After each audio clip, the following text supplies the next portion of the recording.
আসসালামু আলাইকুম ক্লাস 5। আজকে আমি তোমাদের আলোচনা করব মায়াতরু কবিতার প্রশ্নোত্তর। আগের ক্লাসে আমরা মায়াতরু কবিতাটা আলোচনা করেছিলাম। আজকে তোমাদের মায়াতরু কবিতার যে অনুশীলনী প্রশ্নগুলো দেওয়া আছে সেই প্রশ্ন উত্তর নিয়ে আজকে আমাদের আলোচ্য বিষয়। দেখো সকলে, টেক্সট ফলো করো, তাহলে বুঝতে পারবে। দেখো যে প্রথম প্রশ্ন আছে 1.1.1 তোমার চেনা এমন দুটি গাছের নাম লেখো অন্ধকারে যাদের দেখলে মনে হয় যেন মানুষের মতো হাত নেড়ে ডাকছে। এমন দুটো গাছের নাম বলতে বলা হয়েছে অন্ধকারে দেখে যাদের মনে হবে যে মানুষের মতো হাত নেড়ে ডাকছে। কোন কোন সেই দুটো গাছ প্রত্যেকেই আমরা জানি যে কলা গাছ, তার যেমন শাখা প্রশাখা আছে, খেজুর গাছও ঠিক ওরকমই তার শাখা প্রশাখা জুড়ে বিস্তার। এই যে কলা গাছ আর খেজুর গাছ, এই দুটো গাছকে তুমি দিনের বেলায় যদি দেখো সেটা তার ডালপালা বিশিষ্ট গাছ মনে হবে, কিন্তু যখন রাতে দেখবে তখন কলা গাছ বা খেজুর গাছকে মনে হবে মানুষের মতো হাত পা ছড়িয়ে ডাকছে। অর্থাৎ কলা গাছ আর খেজুর গাছ রাত্রির অন্ধকারে মানুষের মতো মনে হয়। এই কলা গাছ আর খেজুর গাছকে রাত্রির অন্ধকারে মানুষের মতো মনে হয়। এরপরে দেখো 2 নম্বর 1.2 দুই বন্ধু আর ভাল্লুককে নিয়ে যে গল্পটি আছে তা তোমরা শুনেছ? যদি না শুনে থাকো তাহলে শিক্ষকের থেকে জেনে নিয়ে গল্পটি নিজের খাতায় লেখো। এখানে অনুশীলনীতে জানা প্রশ্ন করা হয়েছে, তোমাদের দিকে প্রশ্ন ছুড়ে দিয়েছে যে তোমরা কি এই যে দুই বন্ধু এবং ভাল্লুককে নিয়ে যে গল্পটা আছে একটা, এই গল্পটা তোমরা শুনেছ? যদি না শুনে থাকো তাহলে শিক্ষক মহাশয় অর্থাৎ যিনি পড়াচ্ছেন তার কাছ থেকে জেনে নিয়ে খাতায় লিখতে বলছে। আমরা গল্পটা একটু বলি। একদা দুই বন্ধু একটি বনের ভিতর দিয়ে গল্প করতে করতে যাচ্ছিল। একদা দুই বন্ধু বনের ভিতর দিয়ে গল্প করতে করতে যাচ্ছিল। বনের ভিতরে কিছুটা চলে যাওয়ার পরে তারা দেখতে পেল একটি ভালুক তাদের দিকে ক্রমশ এগিয়ে আসছে। তারা প্রথমে কি ভাবলো যে ভালুকটি মনে হয় আমাদের দেখে এখানে থাকবে না, পালাবে। প্রথমে তারা এটা ভেবেছিল যে ভালুকটি তাদের দেখে ভয় পালাবে, কিন্তু না, ভালুকটি ভয় পেল না, ক্রমশ তাদের দিকে এগিয়ে আসতে লাগলো। কোনো উপায় না পেয়ে যখন ভালুকটি প্রায় কাছে চলে এলো, আস্তে আস্তে এগিয়ে আস্তে আস্তে আস্তে ভালুকটি যখন তাদের কাছে এসে উপস্থিত হলো, প্রায় কাছে চলে এলো, অর্থাৎ তাদের আর কোনো উপায় থাকলো না। তারা কি করলো? তাদের মধ্যে একজন বন্ধু গাছে উঠতে পারত, সে হঠাৎ মাথায় বুদ্ধি খাটিয়ে গাছের উপরে চড়ে বসল, গাছের উপরে উঠে পড়ল। ভালুক তো গাছ উঠতে পারবে না, তার মানে ও বেঁচে গেল। আর একজন বন্ধু কি করলো? সে তো গাছে উঠতে পারে না, তার উপায় কি? তারও মাথায় হঠাৎ আকস্মিক একটা বুদ্ধি খেলে গেল। সে শুনেছে, সে জানতো যে ভালুক মৃত মানুষের মাংস খায় না, মরা মানুষের মাংস খায় না। তাই সে কি করলো? যে বন্ধুটি গাছে উঠে পড়েছে সে তো বেঁচে গেল, কিন্তু যে গাছে উঠতে পারে না তার মাথাতেও কিন্তু বুদ্ধি এসেছে। যে বন্ধুটি গাছে উঠতে পারে না তার মাথায় বুদ্ধি খেলে গেল যে ভালুক তো মৃত মানুষের মাংস খায় না, মরা মানুষের মাংস খায় না। এই বন্ধুটা শুনেছে। কোন বন্ধুটা? যে বন্ধুটা গাছে উঠতে পারে না। তাই সে কি করলো? হঠাৎ আকস্মিক বুদ্ধিকে অবলম্বন করে সে মরা মানুষের ভান করে গাছের নিচে শুয়ে পড়ল। ভালুকটি বলল যে বন্ধুটা গাছের নিচে উপুড় হয়ে মরা মানুষের ভান করে শুয়ে আছে, ভালুকটি তার কাছে গিয়ে তার নাক দিয়ে, অর্থাৎ ভালুকটি তার নাক দিয়ে ওই যে যে বন্ধুটি গাছের নিচে উপুড় হয়ে শুয়ে আছে তার কানের কাছে শুকল। ভালুকটি তার নাক নিয়ে ওই যে বন্ধুটি উপুড় হয়ে শুয়ে আছে তার কানের কাছে শুকে চলে গেল। অর্থাৎ ভালুকটি কি ভাবলো যে না, কোনো শ্বাস প্রশ্বাস বার হচ্ছে না, তার মানে মানুষটি মরা। এটা ভেবে ভালুকটি পালালো। ভালুকটি চলে যাওয়ার পরে যে বন্ধুটি গাছের উপর উঠে পড়েছিল, গাছের উপর চড়ে বসেছিল, ভালুক থেকে বাঁচবার জন্য, ভালুকের আক্রমণ থেকে বাঁচবার উপায়ে যে বন্ধুটি গাছে উঠে পড়েছিল, যখন ভালুক চলে গেল তখন সেই বন্ধুটি গাছ থেকে নিচে নেমে, আর যে বন্ধুটি গাছে উঠতে পারে না, মরা মানুষের ভান করে উপুড় হয়ে শুয়েছিল, ভালুক চলে যাওয়ার পর সেও উঠে বসল। তারপরে যে বন্ধুটা গাছে চড়ে বসেছিল সে নিচে নেমে এসে তার ওই শুয়ে থাকা, ওই যে উপর হয়ে শুয়ে থাকা মৃত মানুষের ভান করা বন্ধুটিকে বলল যে হ্যাঁ রে, ভালুক তোর কানে কানে কি বললো। অর্থাৎ আমরা দেখতে পেলাম, আমরা বুঝতে পারছি যে গাছের উপর চড়ে বসেছিল সেও নিচে নেমেছে, আর যে উপর হয়ে মরা মানুষের ভান করে শুয়েছিল সে উঠে বসলো। এবার যে গাছের উপর চড়ে বসেছিল সেই বন্ধুটি নিচে নেমে এসে ওই বন্ধুটিকে জিজ্ঞাসা করলো। কোন বন্ধুটাকে জিজ্ঞাসা করলো? না, যে বন্ধুটা গাছের নিচে উপর হয়ে মরা মানুষের ভান করে শুয়েছিল সেই বন্ধুটাকে জিজ্ঞাসা করলো যে ভালুক তোর কানে কানে কি বললো। সে তো দেখেছে গাছের উপরে বসে যখন সে ছিল তখনই সে প্রত্যক্ষ করেছে যে ভালুক তার নাক নিয়ে কানের কাছে শুকে চলে গেল, কিন্তু ওর মনে হয়েছে যে ভালুক নিশ্চয়ই কানে কানে কিছু বলল। তখন বলল যে হ্যাঁ রে, তোর কানে কানে ভালুক কি বলে গেল। এই বন্ধুটা, যে বন্ধুটা মরা মানুষের ভান করে শুয়েছিল, সে বলল যে জানিস আমাকে কি বললো ভালুক? বলছে কি? বলছে আমাকে ভালুক আমার কানে কানে বলে গেল যে বিপদের সময় যে বন্ধু পাশে থাকে না, বিপদের সময় যে বন্ধু ছেড়ে চলে যায়, সে প্রকৃত বন্ধু হতে পারে না, সে প্রকৃত বন্ধু নয়। এই হলো গল্পটা। এরপরে দেখ,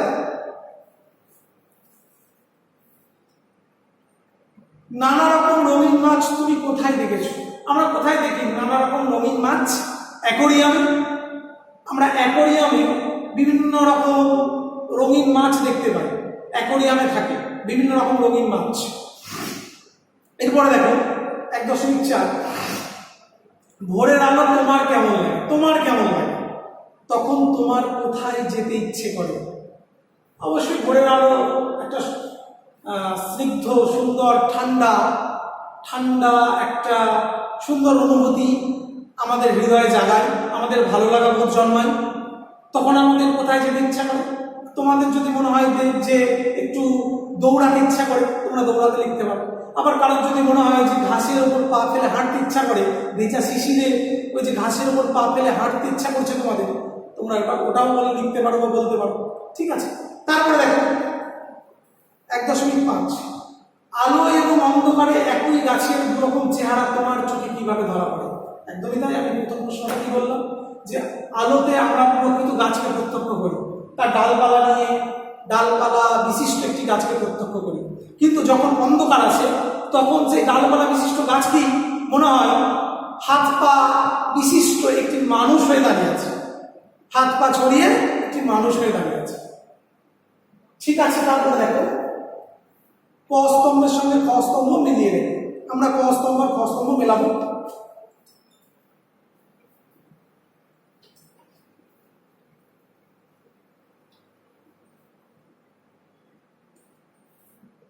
একদিকে ক স্তম্ভ, একদিকে খ স্তম্ভ।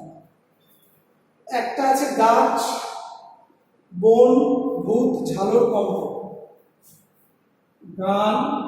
গাছ, ভূত, ঝালর, কম্প। একদিকে আছে গান, গাছ, গাছ আছে, গাছ আর বন আছে, গাছ আর বন।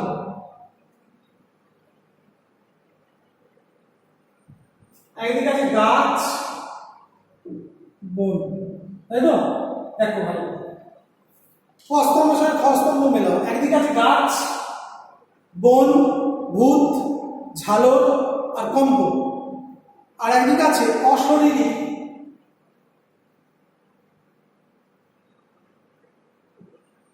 বৃক্ষ, কাঁপুনি,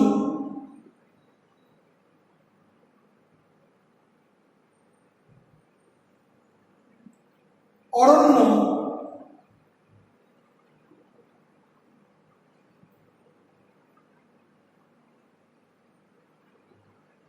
অরণ্য, পর্দা।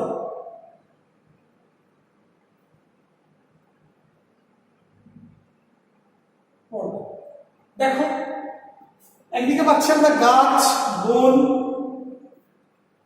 ভূত, ঝালর, কম্প, একদিকে পাচ্ছি অশরীরী, বৃক্ষ, কাঁপুনি, অরণ্য, পর্দা। এটাকে আমরা দেখাবো। গাছ মানে আমরা জানি বৃক্ষ, অবশ্যই গাছ সোজা চলে আসবে বৃক্ষ, দেখতে পাচ্ছ, দেখা যাচ্ছে, ঠিক আছে।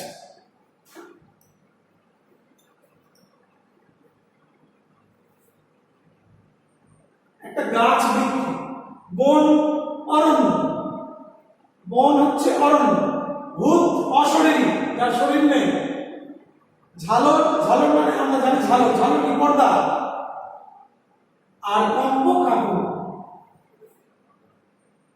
ঠিক আছে, গাছ আমরা পাচ্ছি বৃক্ষ, বন আমরা পাচ্ছি অরণ্য, ভূত অশরীরী, অর্থাৎ বৃক্ষ মানেই হচ্ছে গাছ, বন মানেই হচ্ছে অরণ্য, ভূত মানেই হচ্ছে অশরীরী, যার শরীর নেই, ঝালর মানে পর্দা, আর কম্প মানে হচ্ছে কাঁপুনি। ঠিক আছে, এরপরে দেখো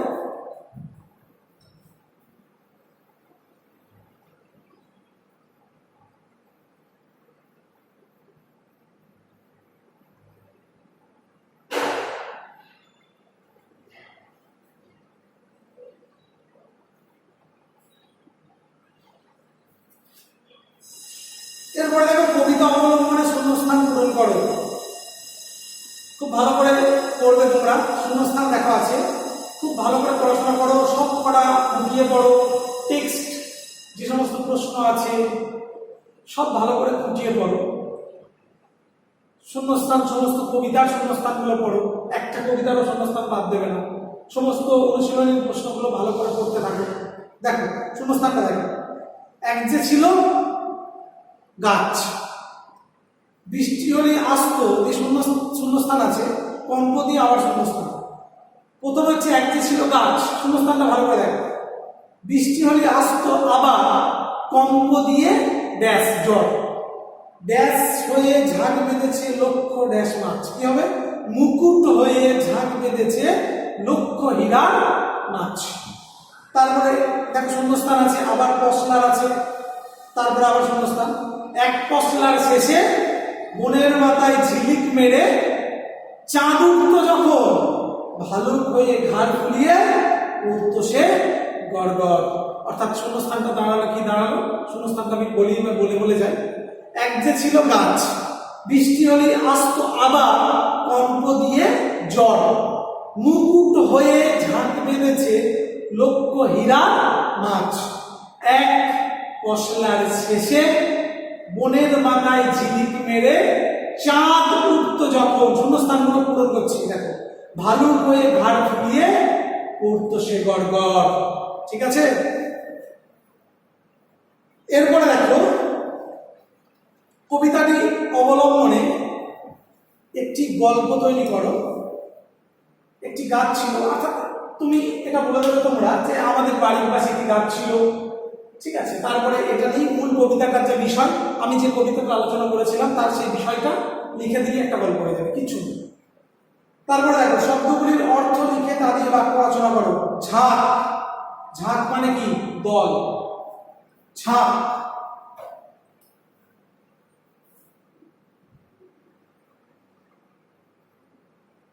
ঝাঁক মানে কি? দল। এক ঝাঁক পায়রা উড়ে গেল, এক ঝাঁক পায়রা উড়ে গেল, তাই তো? ঝাঁক মানে দল, এক দল, এক ঝাঁক পায়রা উড়ে গেল, ঠিক আছে। তারপরে আছে দেখো ঝিলিক।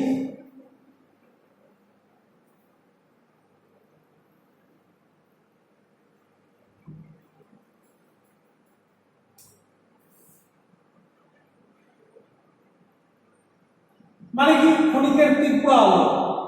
কি বলেছিলাম পড়াতে কি? ক্ষণিকের তীব্র আলো। কি হবে এটা আলোচনা করলে? কি করবে যে আমি বনের মাথায় ঝিলিক মেরে চাঁদ উঠতে দেখেছি, কবিতাটা অবলম্বনে বলবে। বা যখন বৃষ্টি হয় তখন আকাশে ঝিলিক মেরে বিদ্যুৎ চমকায়, ঠিক আছে। ক্ষণিকের তীব্র আলো, ক্ষণিকের, কিন্তু সেটা হঠাৎ করে চলে উঠল, ক্ষণিকের তীব্র আলো।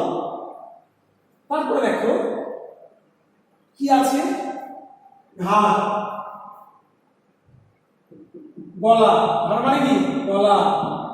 খেলতে গিয়ে আমার ঘাড়ে আঘাত হয়েছে। বা আমরা জানি জিরাফের ঘাড় অনেক লম্বা, ঠিক আছে, বলে দেবে। তারপরে দেখো আছে মুকুট।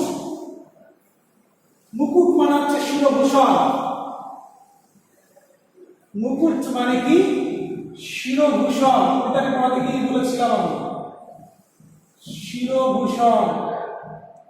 রাজা মুকুট পরেন, অর্থাৎ রাজা মাথায় মুকুট পরেন, অর্থাৎ রাজার মাথায় মুকুট থাকে, মানে শিরভূষণ, যে মুকুটটা রাজা পরেন। আমরা জানি প্রায় আগেকার দিনে রাজারা মুকুট পরত, রাজার মাথায় মুকুট থাকে, ঠিক আছে, শিরভূষণ। আচ্ছা, তারপরে আছে কি দেখো?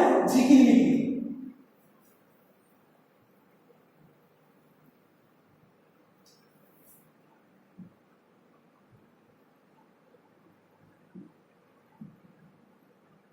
ঝিকিরমিকির মানে কি? ঝিকিরমিকির,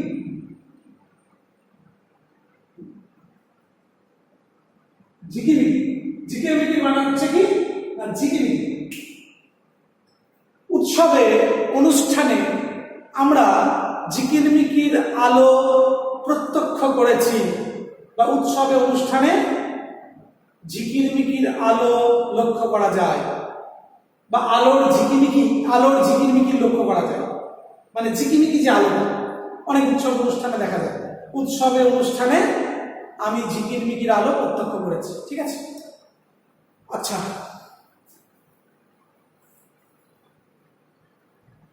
তারপরে দেখো একদিকে হচ্ছে বিশেষ্য, বিশেষণ, সর্বনাম, অব্যয়, ক্রিয়া। একদিকে হচ্ছে বিশেষ্য, একদিকে হচ্ছে বিশেষণ, একদিকে হচ্ছে সর্বনাম, একদিকে অব্যয়, একদিকে ক্রিয়া। দেখা যাচ্ছে সব বোর্ডটা ঠিক আছে। বিশেষ্য, বিশেষণ, সর্বনাম, অব্যয়, ক্রিয়া। বিশেষ্য কাকে বলে? আমরা জানি যার দ্বারা কোনো নাম বোঝায়। আমি প্রত্যেক ক্লাসে অনুশীলনী প্রশ্ন উত্তরে বিশেষ্য বিশেষণ থাকে বলেছি। পাহাড়, পর্বত, চেয়ার, টেবিল, যার দ্বারা কোনো কিছু নাম বোঝায়। বিশেষণ কাকে বলে? না, বিশেষ্যের দোষ, গুণ, অবস্থা, সংখ্যা, পরিমাণ, যার দ্বারা বোঝা যায়। সুন্দর ফুল, ফুলটা কেমন? সুন্দর। ফুল হচ্ছে নাউন, বিশেষ্য পদ। আর ফুলটা কেমন? না সুন্দর। অর্থাৎ ওই যে ফুলের একটা বৈশিষ্ট্য, কেমন? ফুলটা কেমন? না সুন্দর। ওই যে সুন্দরটা হচ্ছে বিশেষণ। আমি বারবার বলেছি, সুন্দর ফুল, সুন্দরটা হচ্ছে বিশেষণ, আর ফুলটা হচ্ছে নাউন, বিশেষ্য, ঠিক আছে। তো বিশেষ্যের, অর্থাৎ যার দ্বারা বিশেষ্যের দোষ, গুণ, অবস্থা, সংখ্যা, পরিমাণ ইত্যাদি বোঝায় তাকে বলে বিশেষণ। আর বিশেষ্য কাকে বলে? না যার দ্বারা কোনো কিছু নাম বোঝায়। সর্বনাম নাউনের পরিবর্তে যা বসে, নামের পরিবর্তে যা বসে। আমি বলেছিলাম, যেমন আমি যদি বলি যে অমল বাড়িরা, অমলের পরিবর্তে বললাম, এখানে ধরো অমল বসে আছে, আমি বললাম অমল বাড়িরা, তারপরে আবার কিছুক্ষণ পরে বললাম তুই বাড়িরা, মানে অমলকে দেখিয়ে ইঙ্গিত করলাম তুই বাড়িতে, অর্থাৎ অমলের পরিবর্তে বসেছে তুই। ওই যে নামের পরিবর্তে আমি, তুমি, যে, সে, তুই, তারা, এগুলো সব কি সর্বনাম। অব্যয় কি? লিঙ্গ বচন পুরুষ ভেদে যে পদের কোনো পরিবর্তন হয় না, অব্যয় অপরিবর্তিত থাকে, যে পদের কোনো পরিবর্তন নেই লিঙ্গ বচন পুরুষ ভেদে, তাদের বলা হচ্ছে অব্যয়। ক্রিয়া কি? যার দ্বারা আমরা কিছু কাজ করা বোঝায়। এবার দেখো তোমাদের এখানে কি কি আছে দেখো। প্রথমে হচ্ছে গাছ, গাছ আছে, গাছ প্রথমেই হচ্ছে গাছ আছে। গাছ কি বিশেষণ? নাউন, তাই তো? গাছ বিশেষণ নাউন। তারপরে হচ্ছে আছে দেখো যে, নামের পরিবর্তন বসেছে যে, সর্বনাম। যে যে যে খেলা করছিস মানে কি? যারা যারা খেলা করছে নাম আছে, আমি বললাম যে যে খেলা করছিস, অর্থাৎ নামের পরিবর্তন বসেছে যে, অবশ্যই সর্বনাম, ঠিক আছে। তারপরে দেখো কি আছে, বা, বা আছে, বাকি অব্যয়, এর লিঙ্গ বচন পুরুষ ভেদে বা এর কোনো পরিবর্তন নেই, বা হচ্ছে অব্যয়। তারপরে কি আছে, রূপালী, রূপালী অবশ্যই বিশেষণ, রূপালী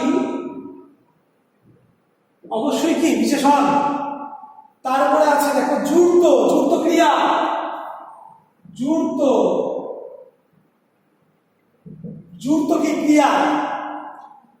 তারপরে আছে দেখো তুলে, তুলে অবশ্যই ক্রিয়া, তুলে ক্রিয়া। দেখা যাচ্ছে, দেখতে পাচ্ছ? দেখি একবার, দেখতে পাচ্ছ সকলে? জূর্ত ক্রিয়া, তুলে ক্রিয়া, ঠিক আছে।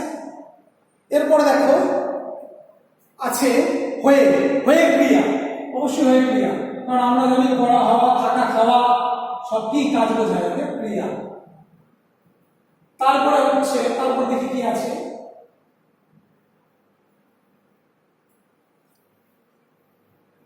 ঝিকির বিকির বিশেষণ, কোনো কথা হবে না। ঝিকির বিকির কি? একদম নিশ্চিন্তে বিশেষণ।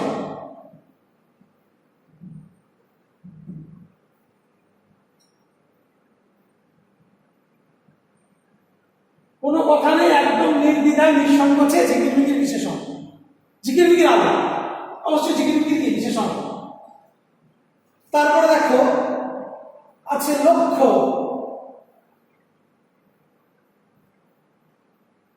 লক্ষ্য বিশেষণ। তারপরে আছে কি লক্ষ্য, লক্ষ্য কি বিশেষণ। লক্ষ্য টাকা, টাকা বিশেষণ। আর কত টাকা? লক্ষ্য টাকা, লক্ষ্য বিশেষণ।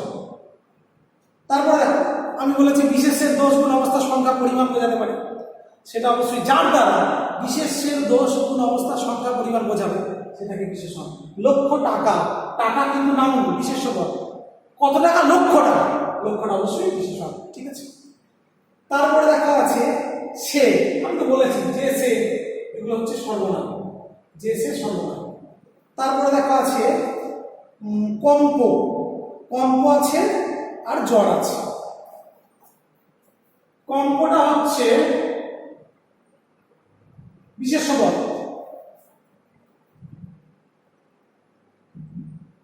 জ্বর বিশেষ পদ। কম্প একটা নাম, নাম নাম বোঝাচ্ছে, যে কাঁপে সেটা হচ্ছে কাঁপা, এরকম কাঁপে, ওটা হচ্ছে কাঁপা, একটা নাম বোঝাচ্ছে, নাম অবশ্যই বিশেষ পদ। গাছ বিশেষ, কম্প বিশেষ, জ্বর কি বিশেষ। এরপরে দেখো আছে বিপরীতার্থক শব্দ। আচ্ছা আমি বলে দিই বিশেষ পদ কি কি পেলাম? গাছ, কম্প, জ্বর। বিশেষণ কি কি পেলাম? রূপালী, ঝিকির বিকির, লক্ষ্য। সর্বনাম কি কি পেলাম? যে সে। অব্যয় কি পাচ্ছি? বা। ক্রিয়া পাচ্ছি জূর্ত, তুলে, হয়ে, ঠিক আছে। মুছে দিচ্ছি। এরপরে বিপরীতার্থক শব্দ।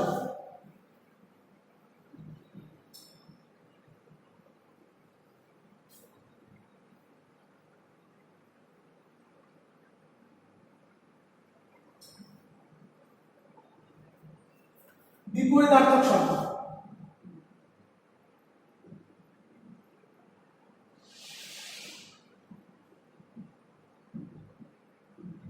ভালো করে ফলো করো। বিপরীতার্থক শব্দ সন্ধে, সকালে, সন্ধে কি হবে সকালে, হঠাৎ মানে হচ্ছে আকস্মিক, কি হবে সব সময়, তাই তো? সন্ধে, সকালে, হঠাৎ, সব সময়। তারপর আছে দেখো শেষে, কি হবে শুরুতে,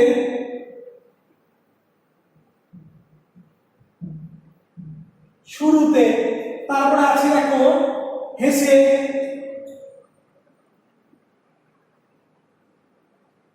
কেঁদে। তারপরে আছে আলো, আলো কি হবে অন্ধকার,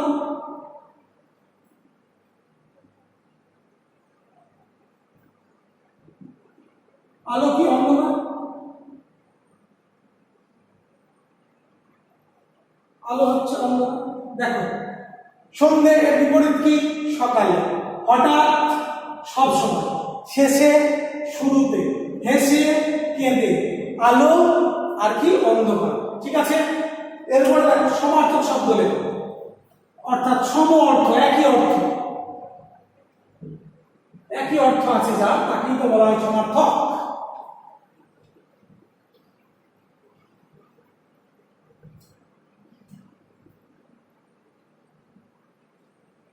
সমার্থক শব্দ গাছ, কি কি আছে দেখো, গাছ, ভূত, বন, আগে লিখে নি, গাছ, বন, ভূত, তারপর কি আছে বৃষ্টি, মাছ, চাঁদ।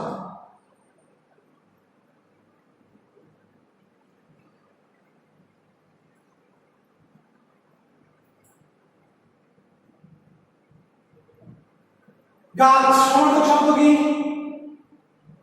বৃক্ষ, বৃক্ষ। বন সমার্থক শব্দ কি অরণ্য। ভূত আমি ছকের সময় বলেছিলাম অশরীরী বা প্রেতাত্মা, অশরীরী বা প্রেতাত্মা।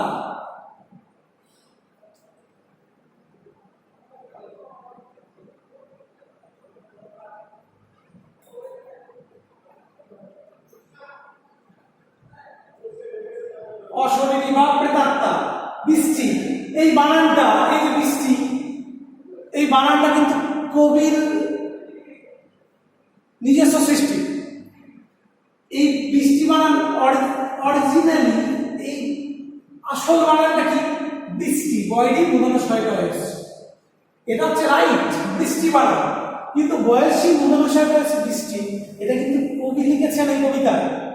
কবির অনেক সময় লেখেন, অনেক নিজস্ব শব্দ সৃষ্টি করেন, এটা কবিদের একটা বৈশিষ্ট্য, বিশেষ বৈশিষ্ট্য।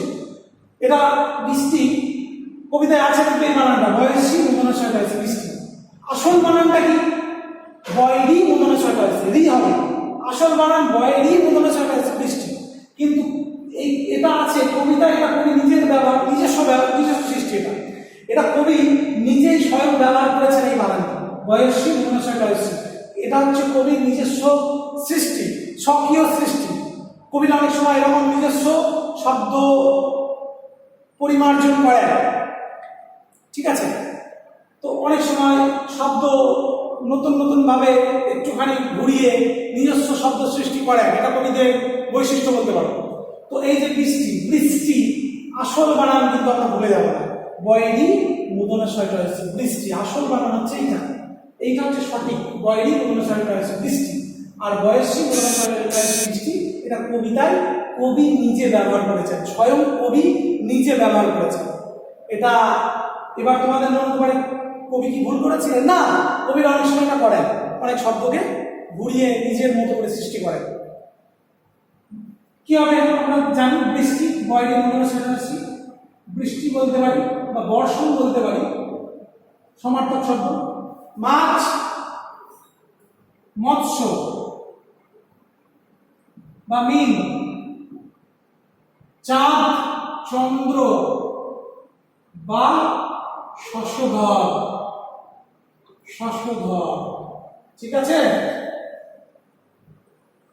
দেখো গাছ আমরা পাচ্ছি কি বৃক্ষ, বন পাচ্ছি কি অরণ্য, ভূত অশরীরী যা শরীর নেই প্রেতাত্মা, বৃষ্টি বৃষ্টি বা বর্ষণ, ঠিক আছে, মাছ মৎস্যদামী, ঠিক আছে, চাঁদ চন্দ্র বা শশধর।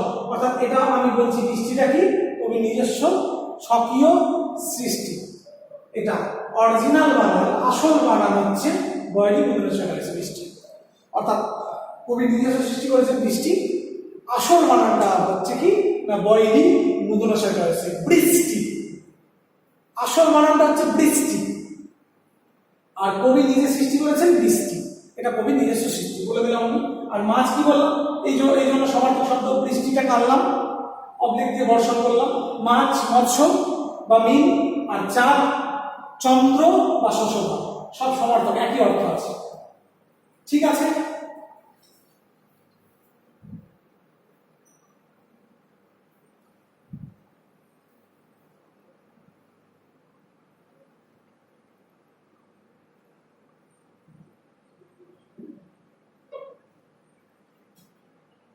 এরপরে আমরা 10-এর দাগেরটা চলে যাবো। 10-এর দাগ, 10-এর দাগের প্রশ্নগুলো দেখো কি কি আছে। এলোমেলো বর্ণগুলিকে সাজিয়ে শব্দ তৈরি করো। প্রথমটা কি হবে গড়গড়, তারপরটা কি হবে মুকুট, তারপরটা কি হবে আবছায়া, তারপর ঝিকির মিকির, তারপর ভোরবেলা। কি কি পাচ্ছি গড়গড়, মুকুট, আবছায়া, ঝিকির মিকির, ভোরবেলা। ঠিক আছে, এরপরে দেখো কবি অশোক বিজয় রাহার দুটি বইয়ের নাম কি কি। আমি এটা কবি পরিচিতি যখন আলোচনা করেছি তখনই বলেছি যে রুদ্র বসন্ত, জিয়ং নদীর বাঁকে, ভানুমতির মাঠ, ঠিক আছে, যেটা কিছু বলতে পারবো। তারপরে আছে দেখবে যে তার কবিতা রচনার প্রধান বিষয়টি কি ছিল, তিনি কোন কোন বিষয়কে অবলম্বন করে কবিতা লিখেছিলেন। আমরা জানি কি নদী পাহাড় অরণ্য প্রকৃতি তার কবিতার মূল বিষয় ছিল, নদী পাহাড় অরণ্য প্রকৃতি। তারপরে দেখো মায়াপুর কবিতাটি তার কোন কাব্যগ্রন্থ থেকে নেওয়া হয়েছে, উৎস কি। আমি বলেছিলাম ভানুমতির মাঠ কাব্যগ্রন্থ থেকে এই মায়াপুর কবিতাটি নেওয়া হয়েছে।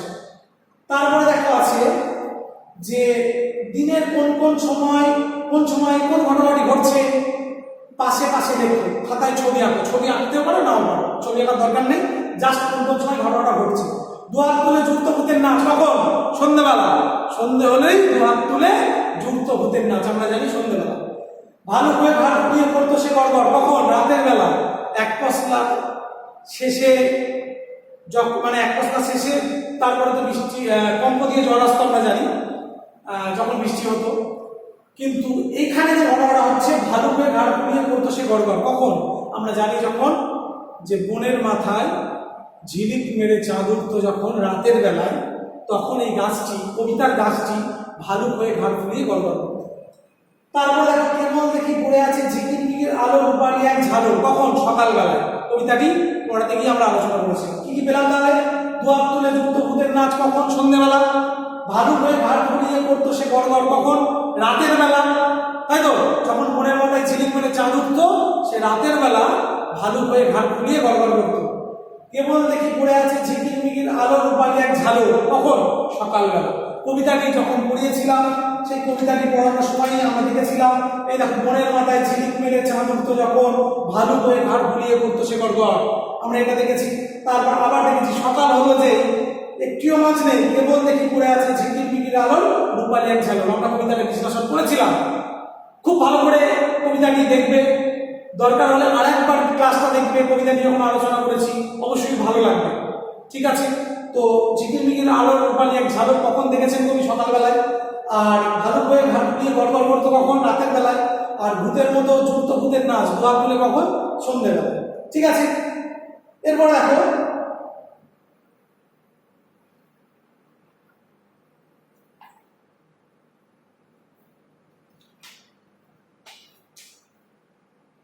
মায়াতরু শব্দটির অর্থ কি, কবিতায় গাছকে মায়াতরু বলা হয়েছে কেন, মায়াতরু শব্দটির অর্থ কি।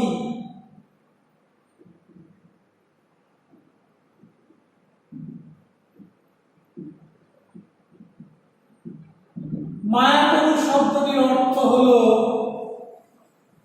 মায়াবী গাছ। বা জাদু গাছ।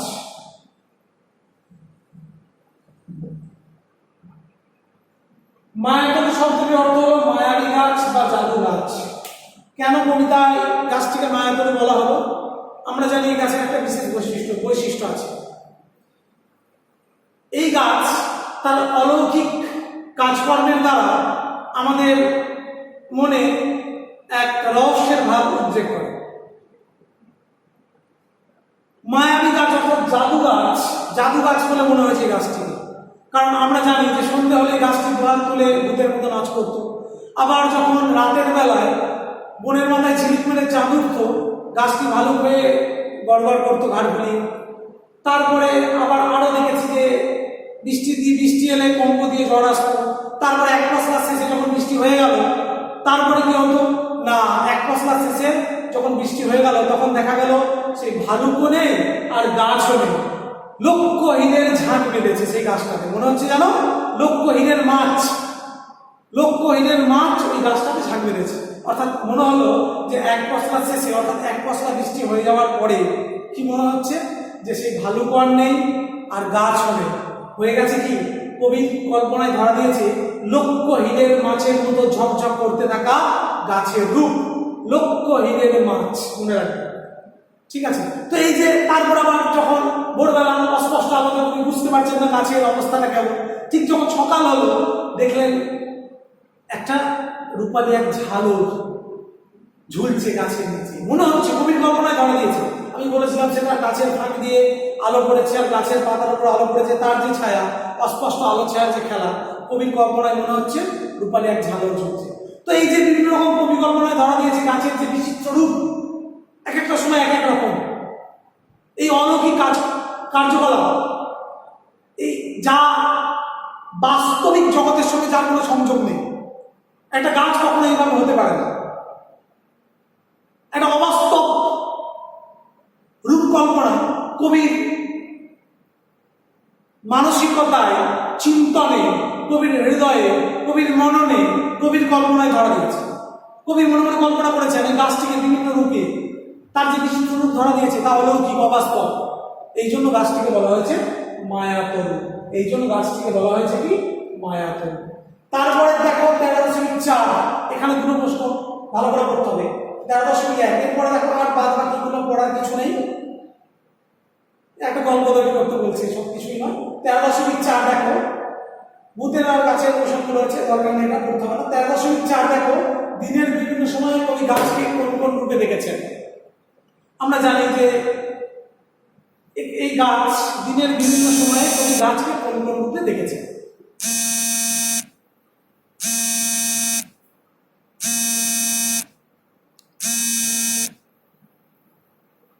দিনের বিভিন্ন সময়ে কবি গাছকে কোন কোন রূপে দেখেছেন? কোন কোন রূপে দেখেছেন দিনের বিভিন্ন সময় গাছকে?